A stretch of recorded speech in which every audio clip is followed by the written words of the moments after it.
اعوذ باللہ من الشیطان الرجیم بسم اللہ الرحمن الرحیم الحمد للہ والصلاۃ علی اہلہا اما بعد فقد قال النبی المصطفیٰ صلی اللہ علیہ وآلہ وسلم ان الحسین مصباح الہدی وسفینۃ النجات۔ بزرگان ملت اسلام، برادران اسلام اور جملہ مذاہب اور دھرموں سے تعلق رکھنے والے آپ سبھی حضرات کی خدمت میں بہت ہی محدود وقت میں کچھ گزارشات پیش کرنا ہے۔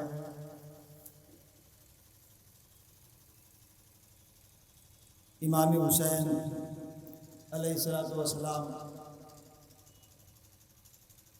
کے عنوان سے یہ پروگرام اور عالمی سطح پر منعقد ہونے والا پروگرام کانپور کی سرزمین پر منعقد ہے، اور ہم سب کے لیے خوش بختی ہے کہ ہم یکجا ہو کر یہاں پر تشریف لائے۔ یہ آپ سب کی خوش نصیبی ہے کہ آپ کا یہاں پہ تشریف لانا اور امام عالی مقام کا جو مقصد اور انہوں نے جو ہمیں جینے کا سلیقہ، جینے کا شعور عطا کیا ہے، آج پوری دنیا میں امن و امان، شانتی ہر انسان چاہتا ہے۔ تو یہ امن و امان، شانتی، ایکتا، اکھنڈتا، اتحاد، اتفاق، محبت، اخوت، یہ ہمیں تلاش کرنا ہے کہ کہاں ملے گی۔ 1400 سال پہلے حضرت محمد مصطفیٰ صلی اللہ علیہ وآلہ وسلم نے ایک میسج دیا تھا، ایک پیغام دیا تھا۔ میں اس وقت کوئی خطابت نہیں کر رہا ہوں، کچھ گزارشات آپ حضرات کے طیب و طاہر اذہان عالیہ کے ظروف میں رکھنا چاہتا ہوں۔ ان الحسین مصباح الہدی و سفینۃ النجات۔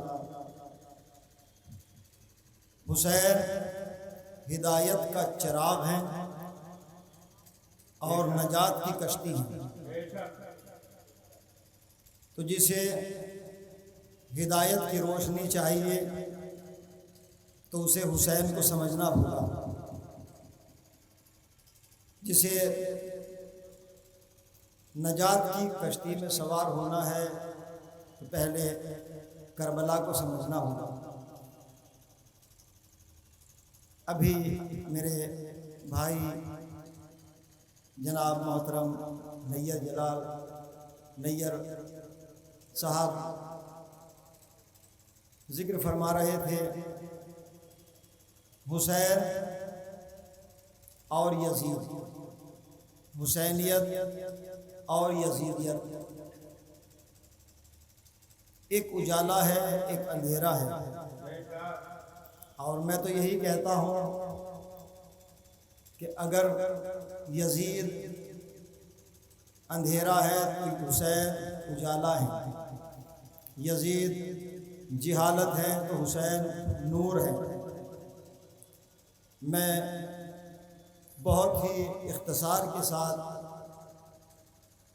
کم وقت میں کچھ باتیں پیش کرنا چاہتا ہوں۔ آج ہم دیکھ رہے ہیں پوری دنیا میں جو اختلافات ہیں مذاہب کو لے کر، دھرموں کو لے کر، یہ کیوں ہے؟ اور جہاں برے ہیں وہاں اچھے بھی ہیں۔ اگر اچھے نہ ہوں تو پھر پورا شیرازہ امن و امان کا بکھر کر رہ جائے۔ امام عالی مقام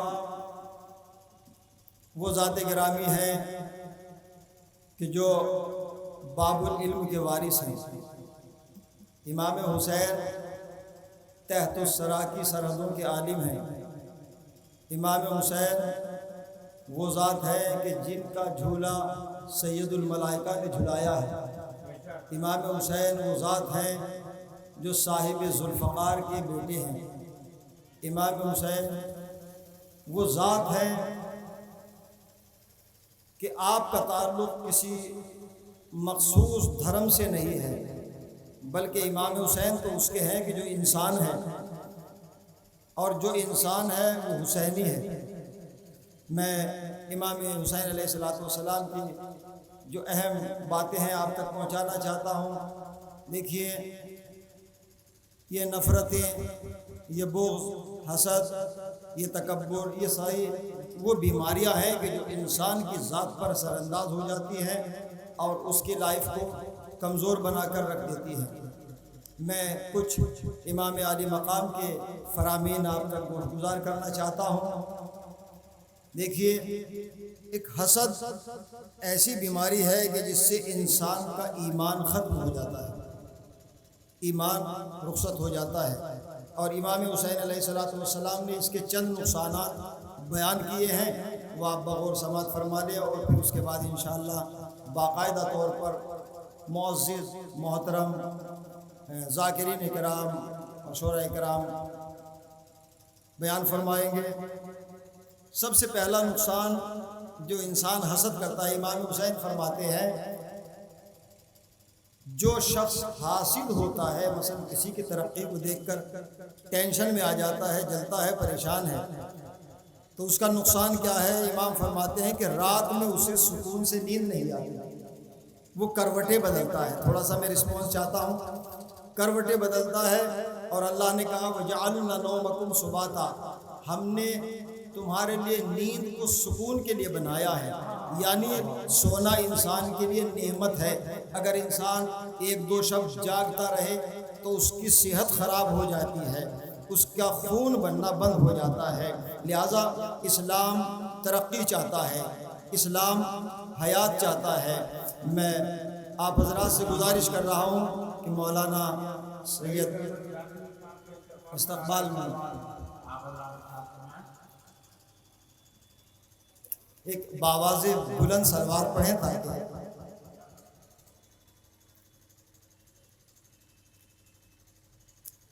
مولانا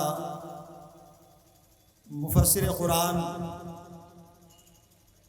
حجت الاسلام سید رئیس عباس جارسی صاحب قبلہ تشریف لا چکے ہیں۔ آپ ان کے استقبال میں باواز بلند سلوات پڑھی ہے، محمد و محمد۔ تو حضرات گرامی، میں علماء سے اجازت لیتے ہوئے اپنے بیان کو تھوڑا سا آگے بڑھانا چاہتا ہوں۔ امام حسین فرماتے ہیں کہ پہلا نقصان انسان کا جو حسد کرتا ہے کہ اسے رات میں سکون سے نیند نہیں آتی۔ دوسرا نقصان اس کا بلڈ جلتا ہے، اس کا خون جلتا ہے۔ جو انسان کسی کی ترقی سے پریشان ہے، اس کا بلڈ جلتا ہے۔ اگر انسان کے جسم کے اندر بلڈ بننا کم ہو جائے یا نہ رہے تو وہ مر جاتا ہے، اور اسلام زندگی چاہتا ہے۔ اسلام زندوں کا مذہب ہے، مردوں کا مذہب نہیں ہے۔ تو یہ دوسرا نقصان۔ تیسرا نقصان امام فرماتے ہیں طول اللہ قصر اللہ حیاتہ، جو شخص حسد کرتا ہے اللہ اس کی عمر کو گھٹا دیتا ہے، اس کی عمر کم ہو جاتی ہے۔ اور چوتھا نقصان یزیل نور وجہہ، من احسد الناس یزیل نور وجہہ، جو حسد کرتا ہے اللہ اس کے چہرے سے نور کو ختم کر دیتا ہے۔ یعنی اللہ چاہتا ہے کہ میرے بندے نورانی ہوں، ان کے چہروں پر نور ہو، تو یہ نور کب آئے گا؟ جب ہم حسد کی بیماری سے دور ہوں گے۔ پانچواں نقصان امام حسین فرماتے ہیں جو حسد کرتا ہے تو اللہ اس کے ایمان کو ختم کر دیتا ہے، یعنی اس کا ایمان ختم ہو جاتا ہے۔ تو اگر انسان کے پاس دولت ایمان ہی نہ ہو تو پھر سجدہ کیسا، پھر رکوع کیسا، پھر عبادات کیسی؟ تو اس سب سے عظیم نعمت جو ہے انسان کے پاس دولت ایمان ہے۔ یہ 5 نقصان امام حسین نے ذکر کیا ہے۔ 5 نقصان حاصل کے لیے ہے۔ اور ایک حدیث، من تکبرا، جو انسان تکبر کرتا ہے یعنی غرور کرتا ہے، تھوڑا سا اسے ایک معمولی سا منصب مل جائے دنیاوی اعتبار سے، جو آج ہے کل نہ رہے، تو پھر اس کے پاؤں زمین پر نہیں ہے، اب وہ زمین پر اکڑ کر چل رہا ہے۔ اور اللہ نے منع کیا ہے وَلَا تَمْشِ فِي الْأَرْضِ مَرَحًا، تم زمین پر اکڑ کر مت چلو، اس لیے کہ جس زمین پر تم اکڑ کر چل رہے ہو ایک وقت وہ بھی آئے گا کہ تمہیں زمین اپنے جیسا بنا دے گی۔ لہٰذا یہ پیغام ہے امام حسین علیہ السلام کا، ایک میسیج ہے۔ تو ہمیں چاہیے، چونکہ وقت نہیں ہے کہ میں طویل گفتگو کروں، اور دور ثانی میں مجھے حکم بھی ہے کہ میں کچھ نظم سلسلہ میں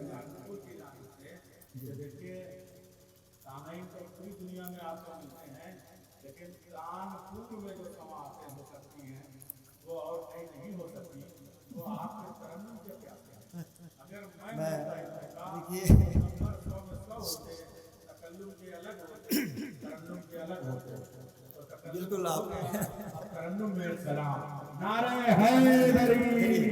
بہرحال آپ کی محبتیں ہیں، میں کوئی تقریر بھی نہیں کر رہا ہوں، صرف آپ کے درمیان میں حاضر ہوا ہوں۔ میں ایک بات عرض کرنا چاہتا ہوں کہ اب سے تقریباً میری طرح متوجہ رہیں، 16 یا 17 سال پہلے جرمنی میں ایک شخص نے اسلام کو قبول کیا، انگریز نے۔ تو میں وہاں پہ جب تقریر کر رہا تھا تو وہ انگریز جب بھی امام حسین کا نام آتا تھا وہ کھڑا ہو جاتا تھا اور ایک نعرہ بلند کرتا تھا۔ تو میں بات کو سمیٹ رہا ہوں، میں اس سے بعد میں معلوم کیا کہ یہ بتائیے کہ تمہارا امام حسین کے بارے میں عقیدہ کیا ہے، نظریہ کیا ہے؟ تو وہ کہتا ہے کہ میں سب کچھ نہ کہتے ہوئے ایک بات میں ساری باتیں ذکر نہیں کر سکتا، بس اتنا سن لیجئے کہ میرا عقیدہ امام حسین کے بارے میں یہ ہے کہ اگر کسی آدمی کو انسان بننا ہے تو وہ حسینی بن جائے، وہ حسینی بن جائے۔ تو اور نیئر بھائی بھی اس وقت موجود تھے مانچسٹر میں، انگلینڈ میں۔ تو 8 محرم کا جلوس تھا، مجھے یاد آ گئی بات۔ تو تھوڑا سا اور اونچا کیجیے گا آنے والے حضرات کے لیے، کیونکہ میرا خط۔ تو وہ کہتا ہے کہ اگر کسی آدمی کو انسان بننا ہے تو وہ حسینی بن جائے۔ 4 سال پہلے انگلینڈ کے مانچسٹر میں نیئر بھائی بھی تھے، تو وہاں پر کچھ 8-10 پادری عیسائیوں کے عالم کھڑے ہوئے تھے۔ سردی کا موسم تھا، تو میں نے ان سے بات کی، پوچھا کہ بھائی یہ کام تو ہمارا ہے، آپ یہاں پر کیوں اذیت اٹھا رہے ہیں؟ یہ کام تو ہمارا ہے جلوس اضاء برآمد کرنا۔ تو ان کا ایک نظریہ ہے اور حق ہمیشہ بولتا ہے۔ تو ایک پادری کہتا ہے کہ آپ کا گفتہ جو ہے وہ درست نہیں ہے۔ میں نے کہا بھی بتائیے کیا بات، میں نے کیا غلط کہا؟ کہا کہ ہم اس کے جلوس میں کھڑے ہوئے ہیں کہ جس نے انسانیت کو بچایا ہے، اس کا کسی دھرم سے کوئی تعلق نہیں ہے۔ تو میں کہنا چاہتا ہوں کہ عیسائیوں کی سمجھ میں تو حسین آ گئے، صلوات پڑھیں پر محمد وآل محمد۔ تو اب ظاہر ہے میں ایک بات عرض کرنا چاہتا ہوں بس آخر میں۔ اب میرے بھائی نیئر صاحب نے حکم دے دیا ہے کہ میں تھوڑا سا 1-2 شعر ترنم میں پڑھ دیتا ہوں، اور دوسرا جو سلسلہ ہے وہ شام میں انشاءاللہ۔ دیکھیے، ہم پوری دنیا میں سب سے کم ہیں، میں یہاں سے کہہ رہا ہوں مائک سے، میری بات پوری دنیا میں پہنچ رہی ہے۔ ہم پوری دنیا میں سب سے کم ہیں، لیکن سب سے کم ہو کر بھی سب سے زیادہ ہیں۔ سپر پاور طاقتیں ہزاروں فرقوں کو نہیں جانتی، ایک ہی ہے جو ہائی لائٹ ہے۔ کیوں ہے؟ اس لیے کہ اس کا سلسلہ کربلا سے ہے۔ بس جس نے کربلا کو سمجھ لیا، جس نے کربلا کو پہچان لیا، وہ تنہا رہ کر بھی لشکر کی حیثیت رکھتا ہے، اور جو کربلا سے دور ہیں وہ بھیڑ میں رہ کر بھی اکیلے ہیں۔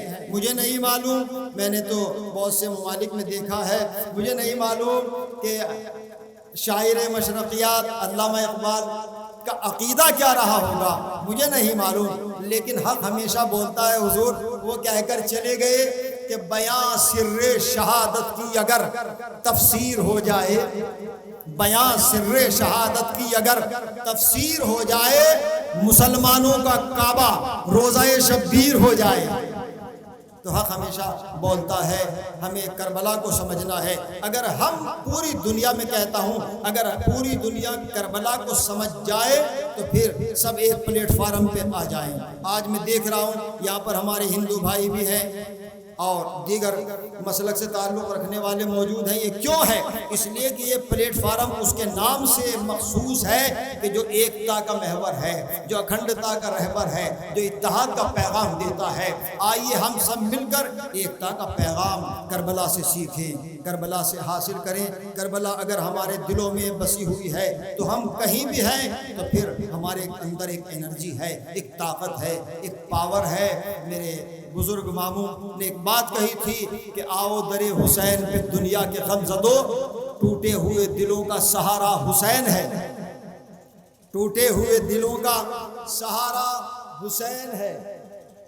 چیخ کر بولوں گا تو آواز گرفتہ ہو جائے گی۔ ٹوٹے ہوئے دلوں کا سہارا حسین ہے، یہ کہہ کے حر نے چھوڑ دیا فوج شام کو، یہ کہہ کے حر نے چھوڑ دیا فوج شام کو، طوفان ہے یزید کنارہ حسین ہے۔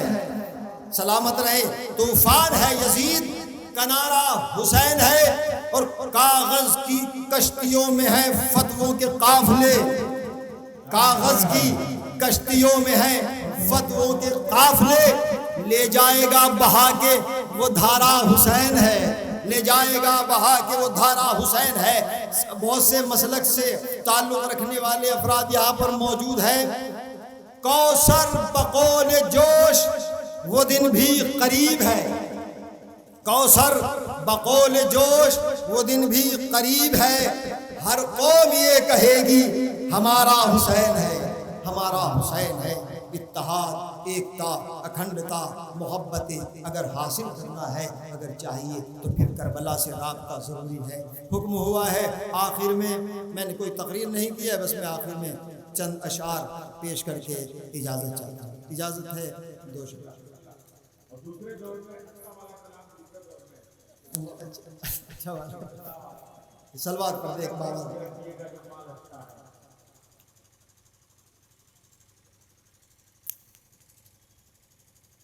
کربلا کیا ہے بتایا جائے،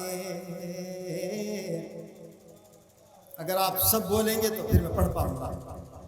کربلا کیا ہے بتایا جائے، آئینہ حق کا دکھایا جائے، کربلا کیا ہے بتایا جائے، کون شبیر ہے یزید تھا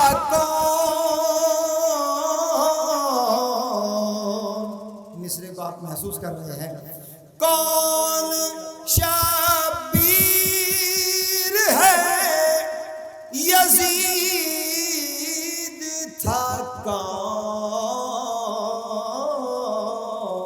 ساری دنیا کو بتایا جائے، ساری دنیا کو بتایا جائے، ساری دنیا۔ ذکر آل نبی سے اے میرا، ذکر آل نبی سے میرا،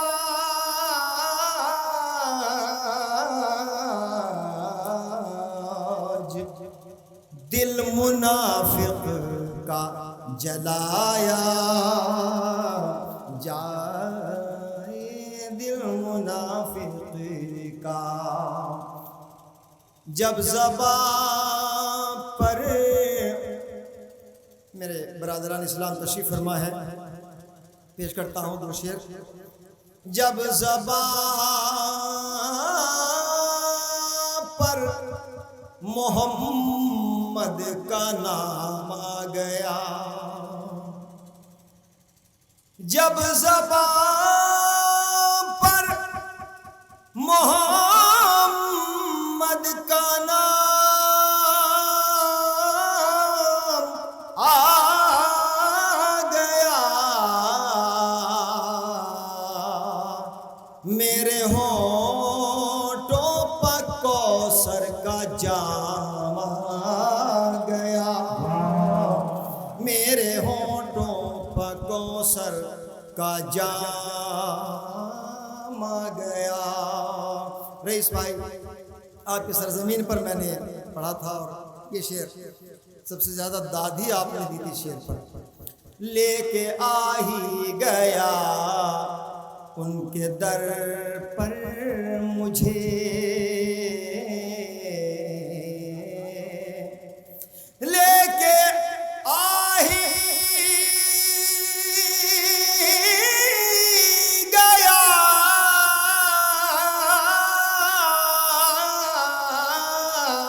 ان کے در پر مجھے،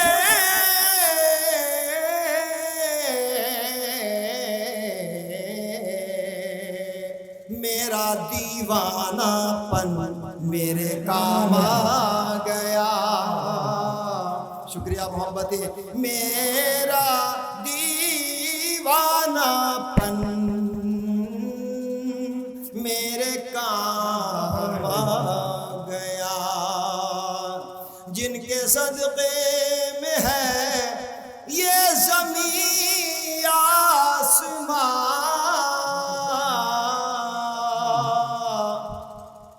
جن کے صدقے میں ہے یہ زمین آسمان،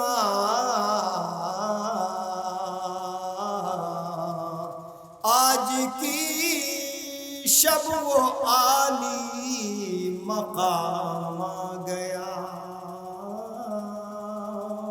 میرے لب پر محمد کا نام آ گیا، لے کے آ ہی گیا ان کے در پر مجھے، لے کے آ ہی گیا ان کے در پر مجھے،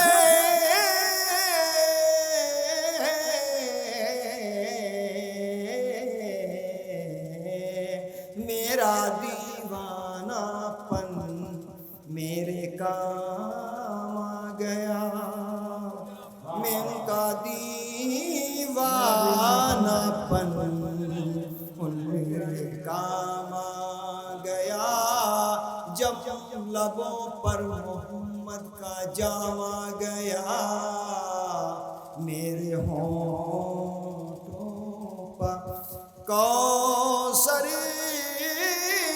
کا جام آ گیا۔ شکریہ محبت۔